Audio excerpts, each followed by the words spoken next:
구약성경 534쪽, 535쪽, 열왕기상 12장 6절로 15절까지 말씀 한 절씩 교독하겠습니다. 르호보암 왕이 그의 아버지 솔로몬의 생전에 그 앞에 모셨던 노인들과 의논하여 이르되 너희는 어떻게 충고하여 이 백성에게 대답하게 하겠느냐?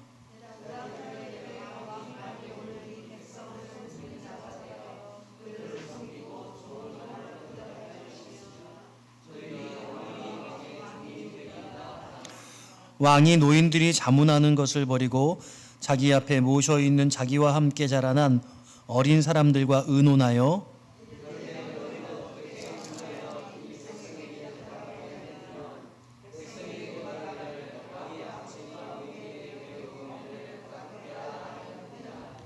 함께 자라난 소년들이 왕께 아뢰어 이르되 이 백성들이 왕께 아뢰기를 왕의 부친이 우리의 멍에를 무겁게 하였으나 왕은 우리를 위하여 가볍게 하라 하였은즉 왕은 대답하기를 내 새끼 손가락이 내 아버지의 허리보다 굵으니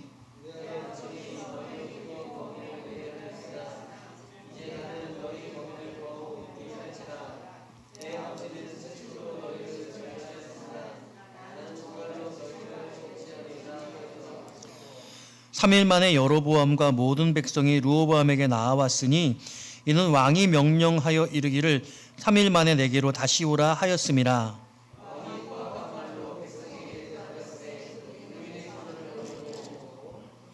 어린 사람들의 자문을 따라 그들에게 말하여 이르되 내 아버지는 너희의 멍에를 무겁게 하였으나 나는 너희의 멍에를 더욱 무겁게 할지라.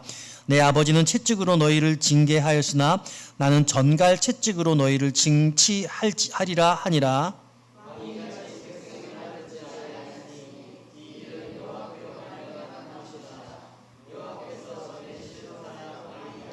느밧의 아들 여로보암에게 하신 말씀을 이루게 하심이니라. 아멘. 할렐루야. 오늘도 주 앞에 나오신 여러분들을 축복합니다. 우리 온라인으로 예배하는 믿음의 지체들에게도 하나님의 크신 은총 함께 하시기를 축복합니다. 오늘 말씀의 제목 따라해 볼까요? 경청의 지혜. 네.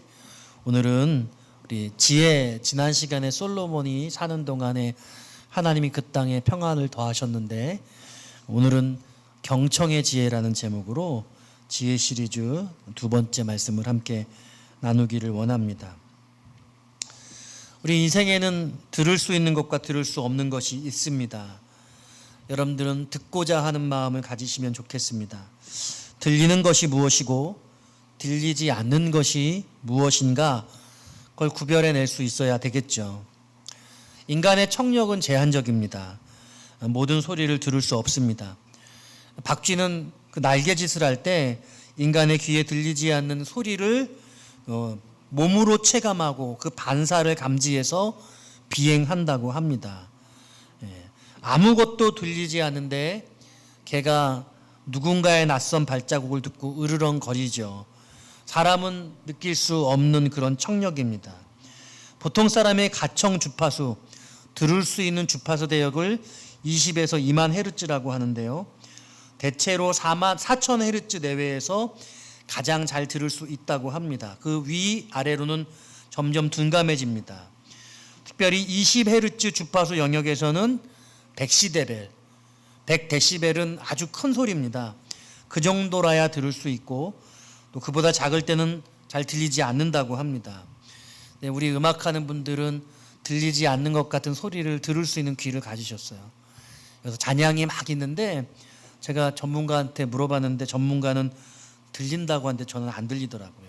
그러니까 귀를 예민하게 가지는 분들은 그런 감각을 가지고 계시는 거겠죠. 반면에 2000에서 4000 헤르츠가 가장 우리가 잘 들을 수 있는 육성의 소리 대역이라고 합니다. 날카로운 음이나 여자의 비명소리 이런 것들이 우리가 잘 들을 수 있는 소리 대역인 것이죠. 신기한 부분은 이렇게 가장 사람의 잘 들리는 그 가청 그 대역에서 난청의 현상이 일어난다고 합니다. 나이가 들면 바로 가장 잘 들을 수 있는 주파수 대역이 안 들리게 된다는 거예요. 신기하죠? 그래서 저는 오늘 왜 이 말씀을 드리냐면 우리가 들리는 그 소리보다 들리지 않는 소리를 듣는 것, 그 이야기를 하고 싶기 때문입니다. 듣는다는 것은 들리는 것 이상의 이야기입니다. 물리적인 영역 넘어서도 무엇인가 우리는 들을 수 있습니다. 하나님의 음성을 듣는 것도 실은 형이상학적 들음이라고 할 수 있겠습니다.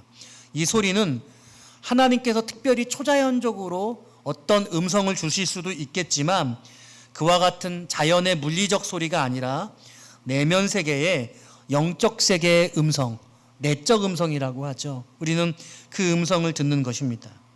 뿐만 아닙니다. 인간은 말하지 않은 것도 들을 수 있습니다. 얼굴 표정, 제스처, 그 밖에 여러 가지 관찰을 통해서 그가 무엇을 말하고 있는지 그 말을 우리는 들을 수 있다는 겁니다. 들리기도 하고 또 보이기도 하고 또 읽었다고 표현하기도 합니다. 그러니까 듣는다는 것이 청각의 영역 이상임을 보여주는 것이죠. 가장 중요한 것은 듣고자 하는 마음입니다. 저는 오늘 여러분들이 들리지 않는 것에 대해서 듣고자 하는 마음을 가지시기를 바라고요. 여러분에게 들리지 않는 것이 무엇인지를 궁금해하고 들을 수 있는 귀를 가지는 겁니다.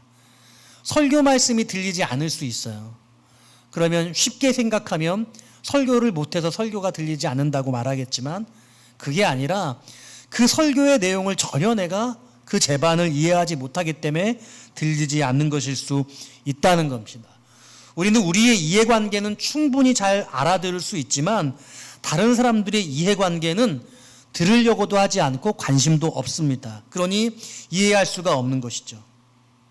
물론 듣고자 하지 않아도 들리는 것이 있습니다. 외부의 소리는 자연적으로 들려집니다. 그렇지만 내면의 소리, 자신의 마음의 소리도 우리는 들을 수 있습니다. 우리 마음속에 어떤 화자가 있는 것 같다는 생각을 해봅니다. 어떤 감정이 들었을 때 막 내 안에서 말하는 것이 들리죠. 문제는 우리가 듣는 게 매우 선택적이라는 겁니다. 시끄러운 환경에서도 우리는 종종 대화하고 소통합니다. 듣기 싫은 소리는 자연스럽게 잡음으로 처리하고 놀라운 신비한 능력을 가져서 본능적으로 들으려고 하는 것들을 우리는 처리해서 그것만 이해할 수 있습니다. 다른 말로 하면 본능적으로 무엇을 들을지를 선택한다고 하겠습니다.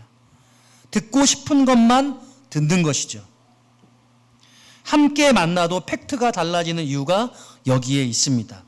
들리는 것이 다르니 해석이 다르고 서로 다른 얘기를 같이 만나서 동일한 이야기를 했지만 다른 말을 하는 겁니다.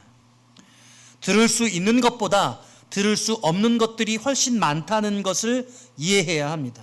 또 들리지 않은 것을 듣고자 노력해야 합니다. 왜 저것이 안 들릴까?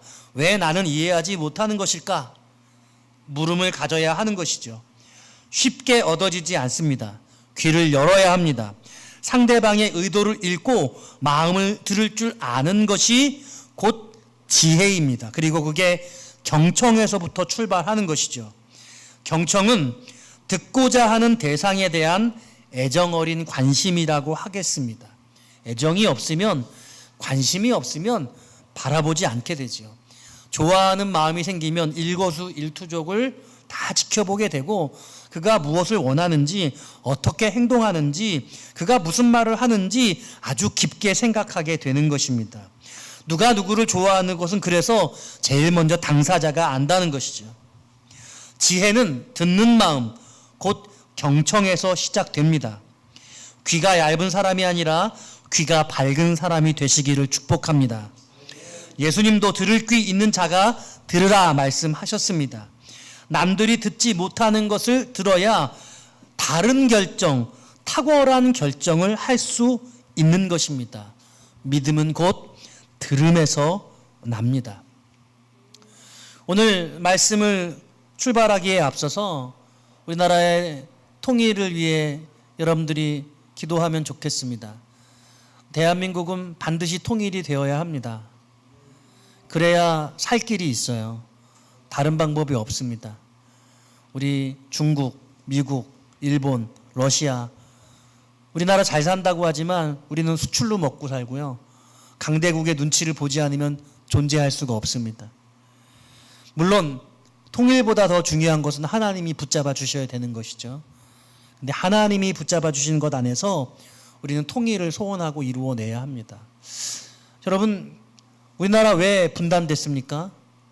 1945년에 광복 이후에 우리는 이념으로 나누어졌습니다. 어떻게 해서든지 분단 국가가 되지 않기를 간절히 바랬지만 나만 혼자서 대통령 선거를 치렀고 그 이후에 대한민국은 오늘에 이르기까지 여직 평화 근처에도 가지 못하고 아직 종전선언도 하지 못했습니다. 이와 같은 이유가 도대체 어디에 있다고 생각하십니까? 우리는 이 문제에 대해서 심각하게 고민하고 기도해야 해요. 제가 많은 분들에게 하는 얘기가 우리에게는 명확한 통일론이 필요하다고 말씀드려요.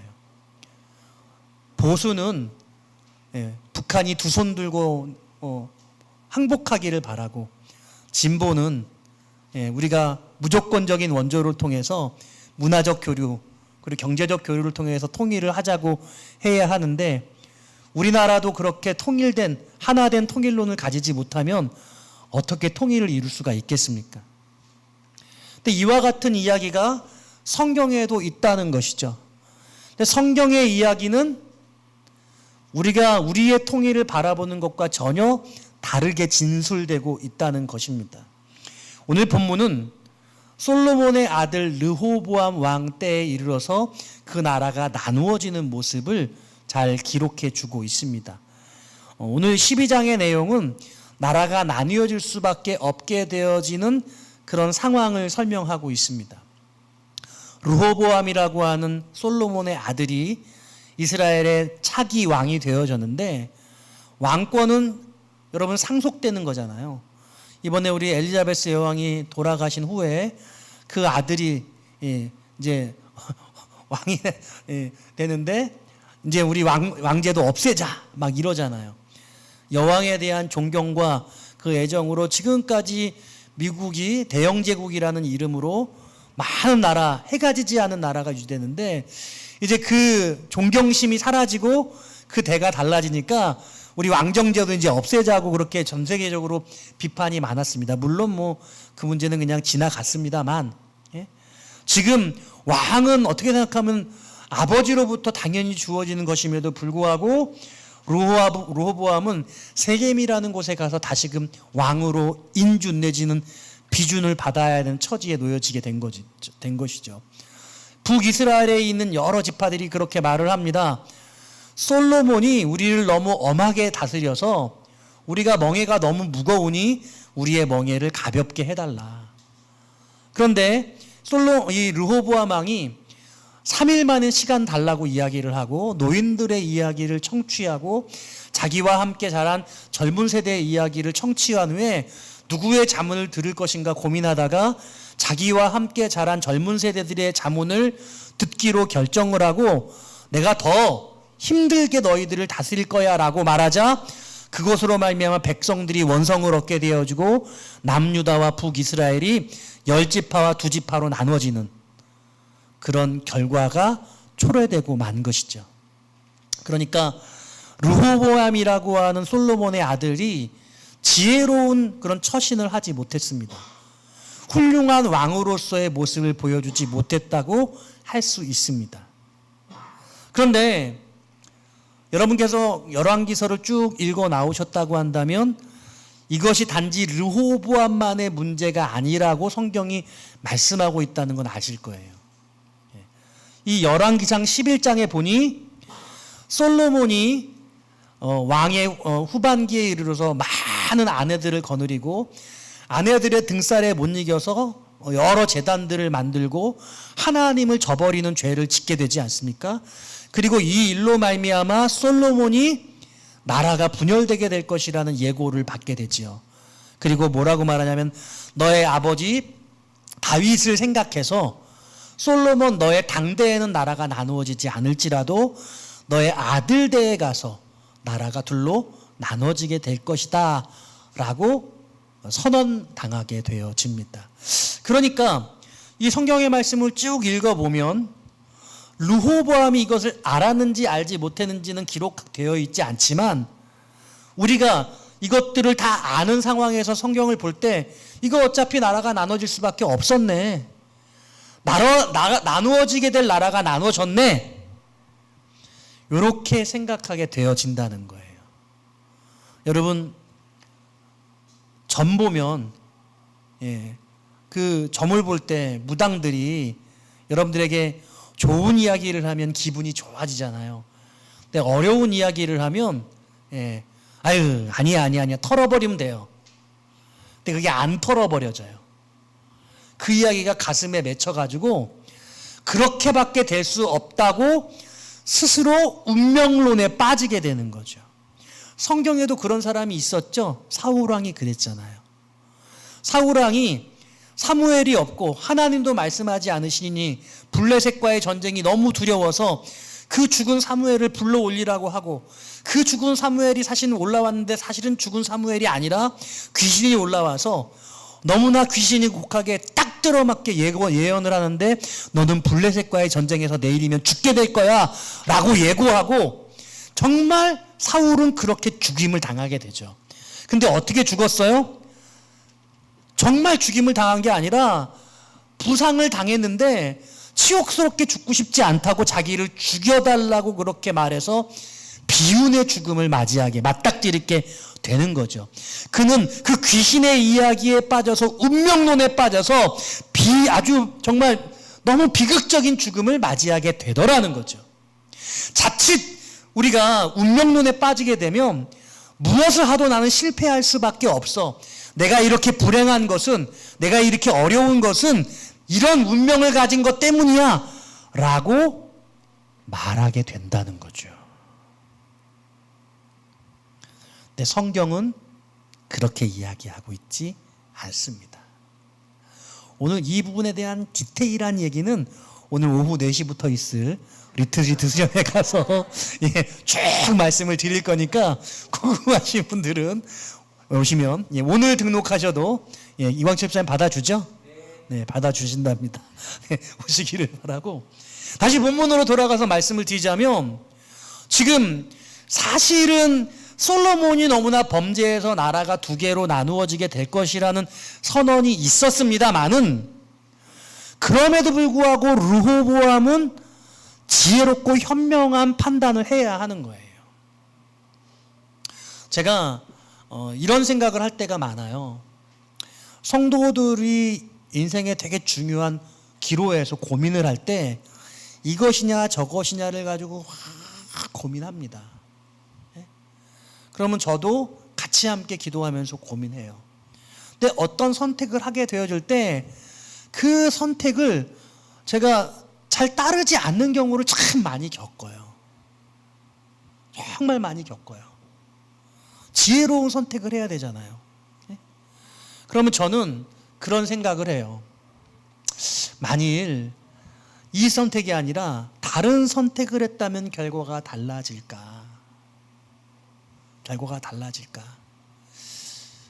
저는 제 입장에서는 제가 어떤 이야기를 해도 결과가 달라지지 않을 거라고 생각해요.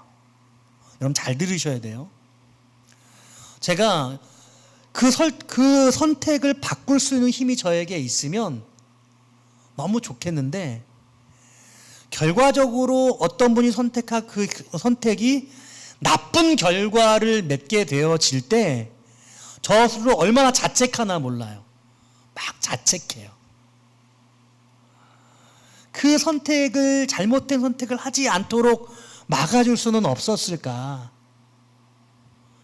그래서 이 또한 하나님의 뜻이다. 제 스스로 막 자책하고 저를 너무 힘겹게 하던 그런 마음들을 제가 어느 시점에서는 좀 하나님 앞에 내려놨어요. 저를 너무 힘들게 만들더라고요. 그래서 권하되 결국 선택은 본인의 몫이고 본인이 지혜로운 선택을 해서 그 문제를 해결해 나가기를 기도할 수밖에 없다는 거죠. 지금 이 르호보암이 자신의 나라가 나누어지는 그런 상황을 겪어 나갈 수밖에 없었지만, 그 결과를 바꿀 수는 없었지만, 그것 안에서 르호보암이 믿음으로 승리하는 삶을 살아갈 수는 있었다는 것, 저는 오늘 이 말씀을 드리려고 하는 거예요.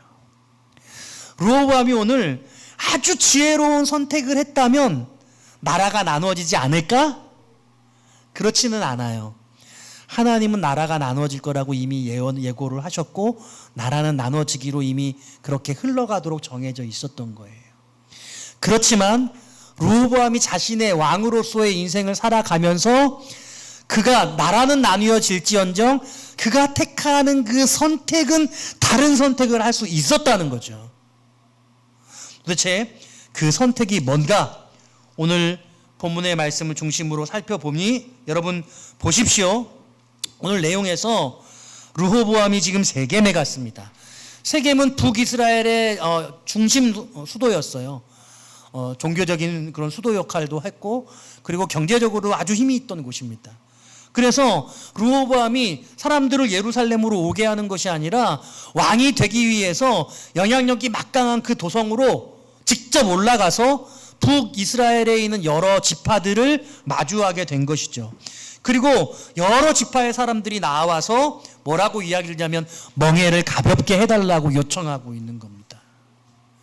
그랬더니 멍에를 가볍게 해달라는 요청에 대해서 자문을 노인들에게 받고 젊은이들에게, 자기와 함께 자란 젊은 세대의 똑똑한 청년들에게 자문을 받았다는 거죠. 저도 이 말씀을 묵상을 하면서 저는 누구의 이야기에 귀를 기울이나 생각을 해봤어요.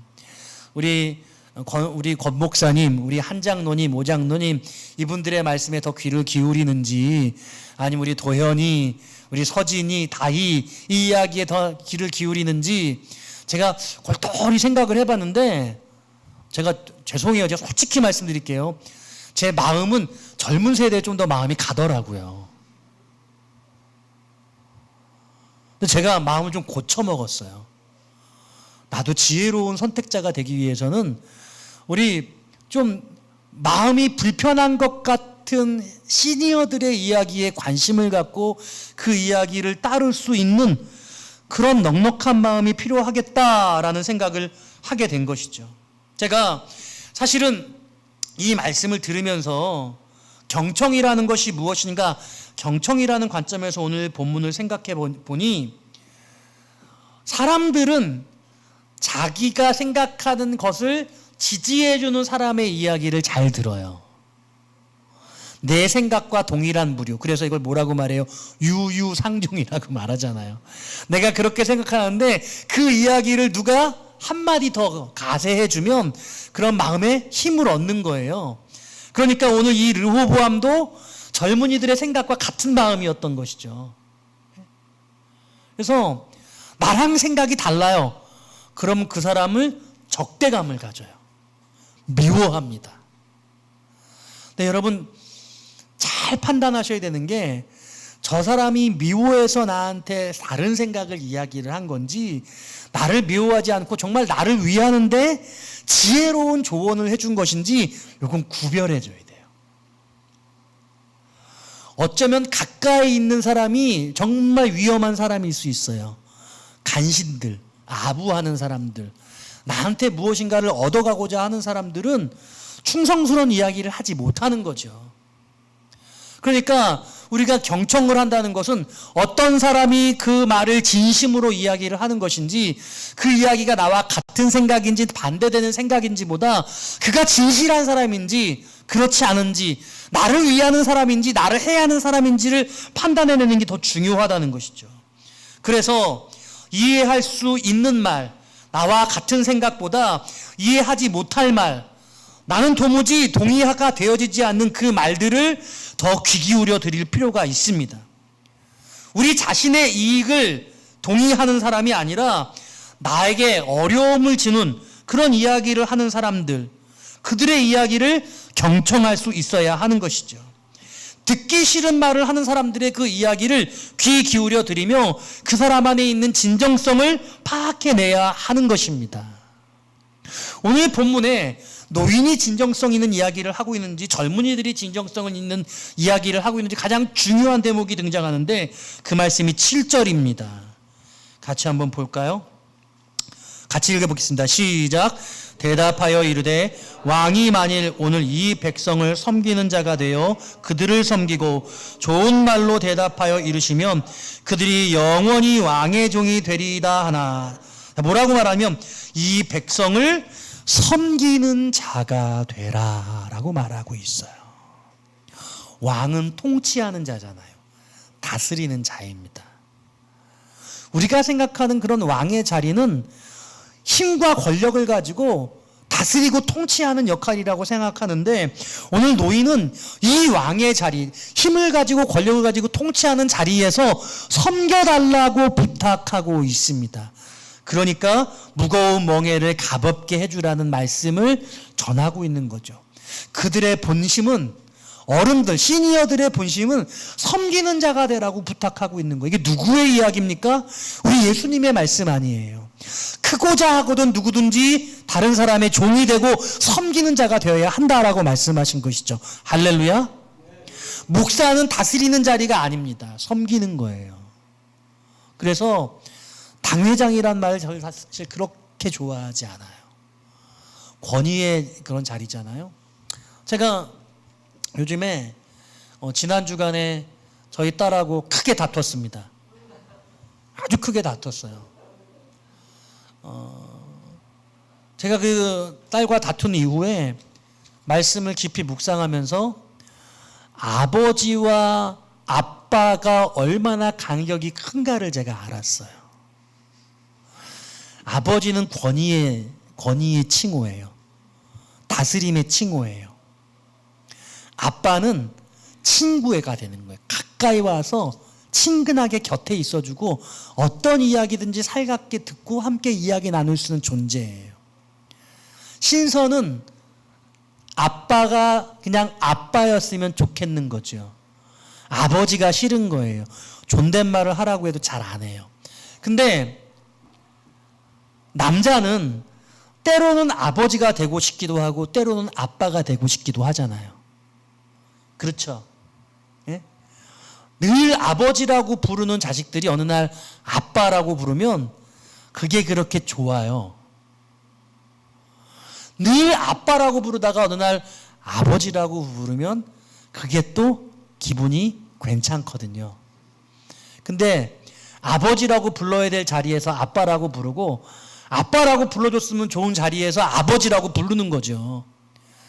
가깝게 느꼈으면 좋을 자식이 멀게 느껴지고 권위를 세워야 될 위치에서 갑자기 아빠라고 부르면서 권위를 무너뜨리게 되어지는 그런 일들을 부모가 겪거든요. 그래서 예수님께서 우리에게 양자의 영을 주셔서 갈라디아서의 말씀에 여러분 우리가 하나님을 아빠, 아버지라고 부를 수 있게 하셨다는 이 말씀이 너무나 놀라운 것이 하나님은 우리에게 아버지도 되시고 아빠도 되신다는 거예요. 할렐루야. 권위자이시면서 우리를 다스리시고 우리를 인도하시는 분이시기도 하고 무한한 힘과 권세를 가지고 그 자리를 지키는 분이시지만 동시에 우리의 곁에서 우리와 같이 아파하고 우리의 신음과 우리의 눈물을 받아주시는 아빠가 되시기도 하는 거죠. 그래서 우리 하나님이 아빠, 아버지라는 이 말의 뜻을 제가 그동안 잘 몰랐는데 이 주간에 제가 깊이 느꼈어요. 우리 딸하고 심각하게 싸우고서. 제가 지금 무슨 말을 하고 있는 겁니까? 지금 누구의 말을 어떻게 들을 것인가에 대한 이야기를 하고 있는데 지금 르호보암은 시니어들의 겸손한 왕이 되라는 섬기는 왕이 되라고는 이 이야기를 저버렸습니다. 그는 섬기고 싶지 않았던 거예요. 그는 다스리고 통치하고 지배하고 싶었던 거예요. 그래서 아버지 솔로몬이 사는 동안에 그 나라가 평안했다고 말하는데 여러분 그렇게 지혜의 왕 솔로몬이 죽고 났더니 어떻게 됐어요? 너무 우리를 힘들게 해서 솔로몬 왕 때 힘들었다고 말하는 거예요. 노역이 너무 무거웠다는 거예요. 그래서 우리의 짐을 좀 가볍게 해달라고 요구하고 있는 거죠. 그러니까 르호보암이 뭐라고 말합니까? 젊은 세대들의 말을 따라서 전갈로 징치하겠다고, 더 어렵고 힘들게 다스릴 것이라고 갑질하겠다고 말하는 거죠. 예수 믿는 저와 여러분들은 주님의 사랑으로 갑질하시기를 주의 이름으로 축원합니다. 오늘 그래서요, 르호보암이 결국에는 10지파를 빼앗기게 되는 결과를 맞닥뜨리게 되는 것이죠. 이 말씀이 어디 등장하고 있냐면요, 11장에 등장해요.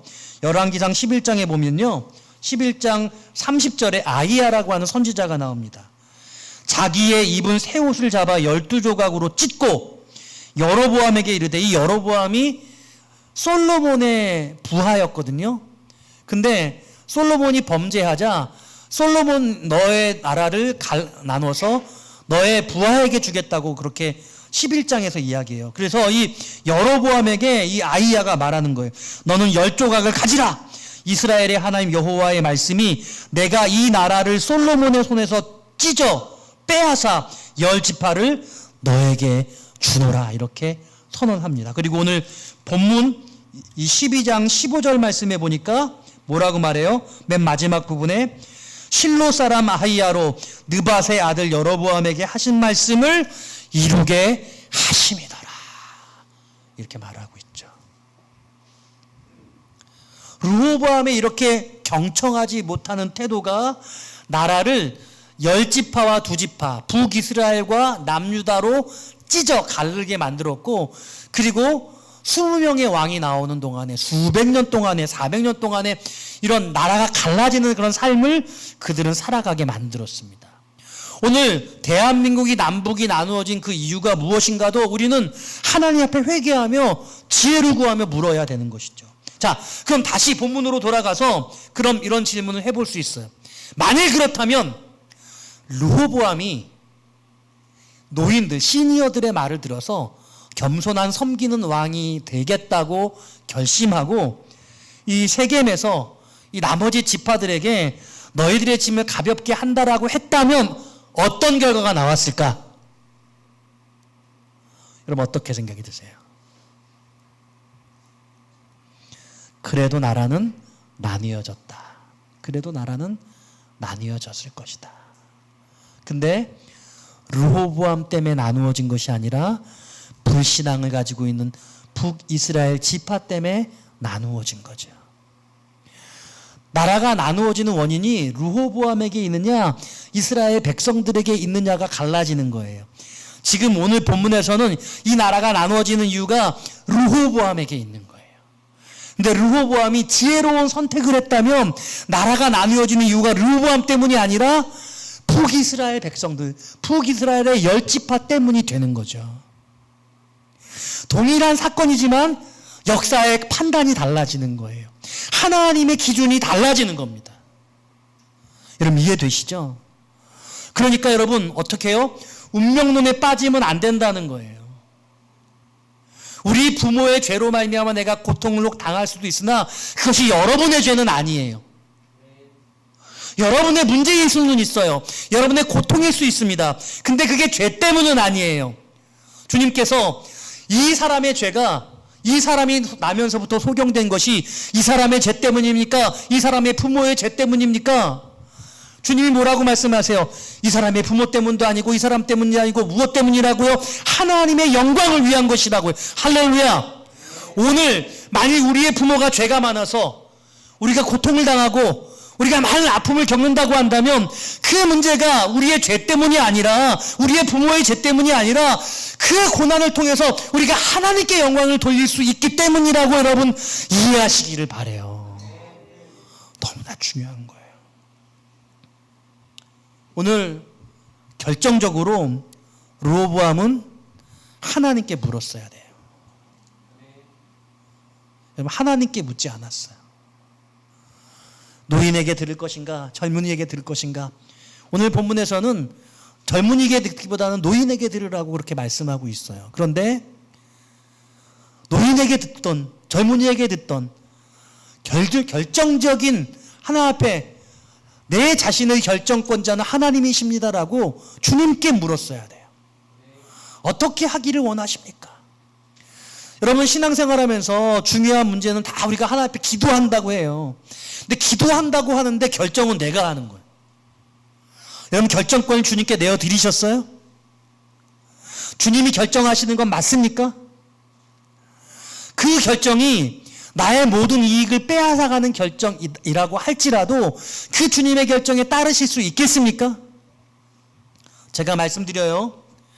대부분의 경우에 하나님이 주시는 응답은 여러분 자신에게 손해가 되는 쪽으로 결정이 날 가능성이 매우 높아요. 인정하시면 아멘. 이게 어려워요. 그냥 물어보지 않고 내가 손해되는 쪽으로 결정하면 그게 맞을 가능성이 90%다 이렇게 생각하면 돼요. 그게 하나님께서 원하시는 거예요. 항상 그렇지는 않아요. 항상 그렇진 않아요. 그렇지만 대개 그래요. 그래서 우리가 내 육신의 욕심이나 내 마음의 바램을 내려놓는 게 어려운 거예요. 정말 하나님이 기뻐하시는 것이 무엇인가? 어쩌면 내 마음이 이미 알고 있어요. 성경을 뒤져보면 그와 같은 답을 수십 개씩 찾아낼 수 있어요. 근데 굳이 하나님의 응답을 듣고 싶대. 응답이 이미 있는데, 이미 말씀하셨는데 왜 물어봐요? 물어보는 게 아니라 그냥 갈등해야 되는 거야. 고민하고.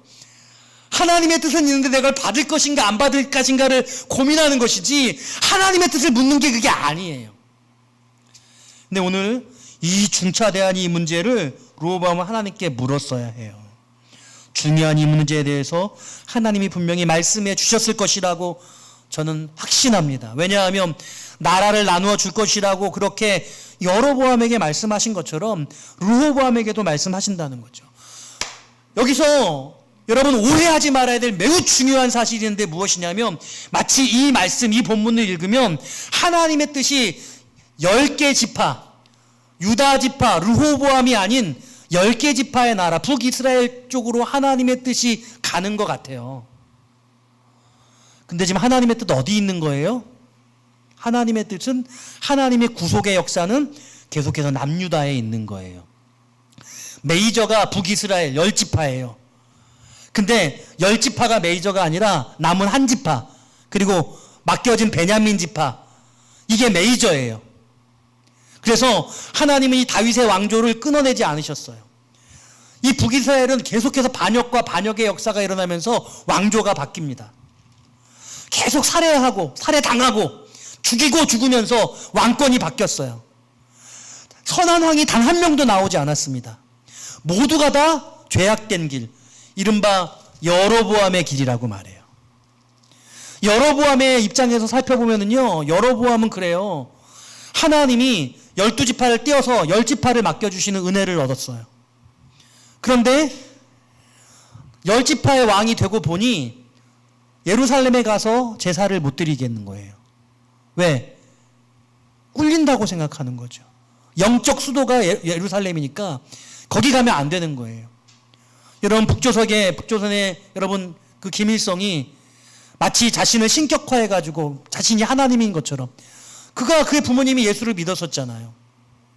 그렇게 신격화한 것처럼 신격화해서 다른 우상을 만들고 하나님 앞에 예배하는 것 같지만 실상은 하나님 앞에 제사하는 것이 아니고 우상의 단을 만들고, 그리고 7월 10일 날 대속제일 날 여러분 농번기가 돼가지고 농사하기 어렵고 그러니까 8월 15일 날 날짜를 옮기고, 여러분 국가적인 편의주의, 우리 안에 있는 합리적 생각들, 이런 것들이 하나님 보시기에는 합당하지 않다고 말씀하고 있는 거예요.